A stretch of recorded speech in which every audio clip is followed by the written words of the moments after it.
Hi kids. Well, today's story is called The Silly King. King Herbert the 12th had ruled wisely for many years, but eventually he grew very old, and although his subjects continued to love him dearly, they all had to admit that as he grew older, he had started to do some very silly things. One day, for example, King Herbert went out of his palace and walked down the street with a dog tied to each of his legs. Another time he took off all his clothes and sat in the fountain in the principal square, singing selections of popular songs and shouting "Radishes" at the top of his voice. Nobody, however, liked to mention how silly their king had become.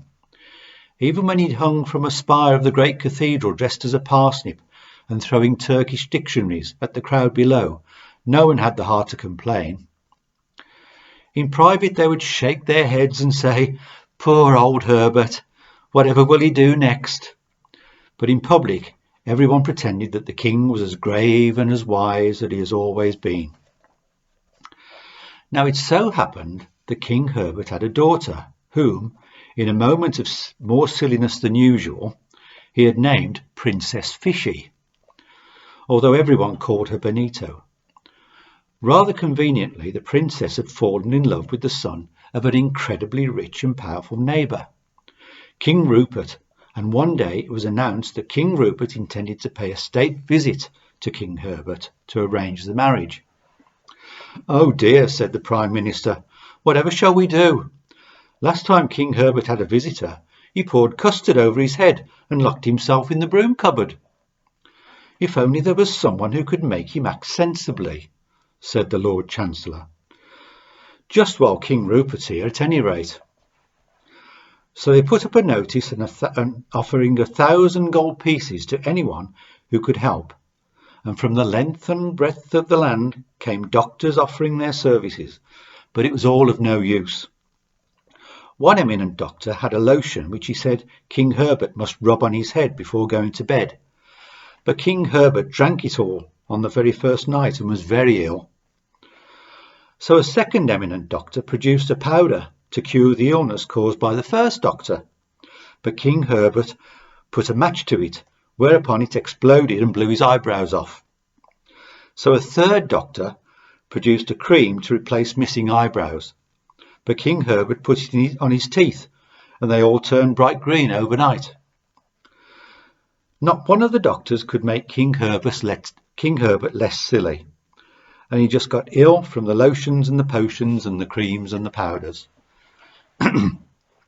Eventually the day of the state visit arrived, and King Herbert was still swinging from chandeliers in the throne room and hitting people with a haddock.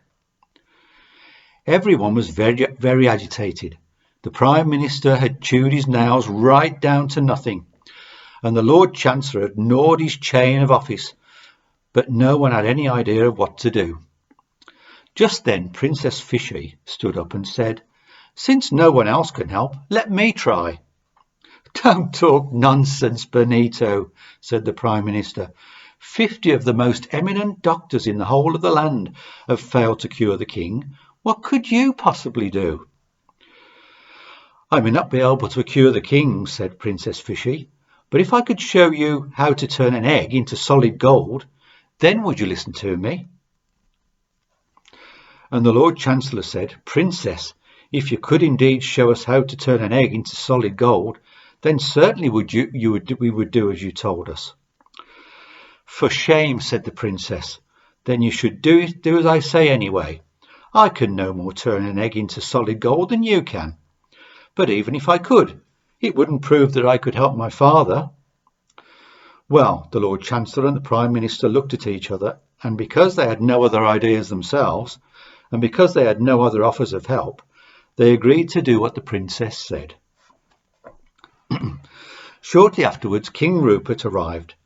There were fanfares and trumpets, drums rolled, the people cheered, and they looked for King Rupert's son, but they couldn't see him anywhere. King Rupert was dressed in gold and rode a white horse, and on his head he bore the richest crown anyone had ever seen. The Lord Chancellor and the Prime Minister met him at the gates of the town, and rode with him down the main street. Suddenly, just as they were about to enter the palace, an old woman rushed out from the crowd and threw herself in front of King Rupert's horse. "Oh, King Rupert," she cried, "dreadful news!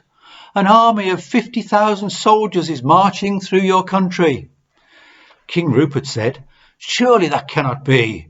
But just then a messenger in King Rupert's own livery rode up on a horse and cried, "It's true, your majesty. It's more like 1,000,000 of them. I've never seen so many soldiers." King Rupert went badly pale and fell off his horse in a faint.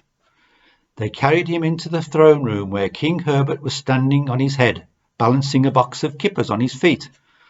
Eventually King Rupert regained consciousness and found his son, the princess, looking down at him. "Well, I'm afraid we're homeless now, my dear," said King Rupert to the princess. "An army of 50 million soldiers has overrun our country.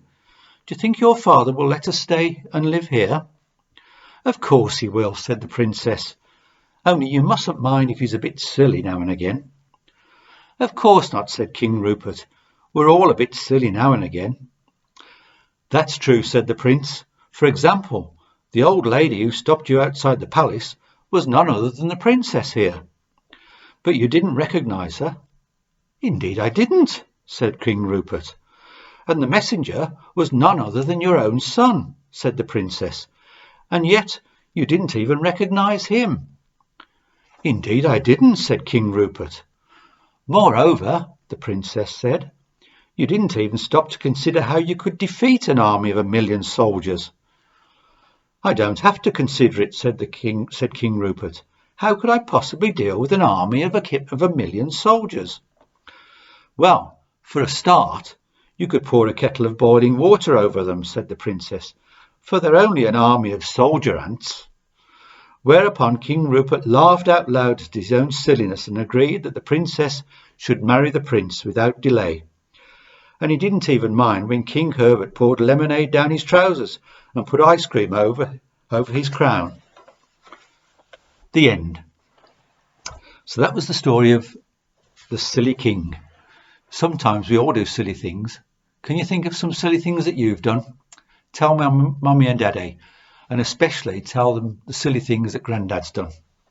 Right, that's it for me. Bye for now. Bye.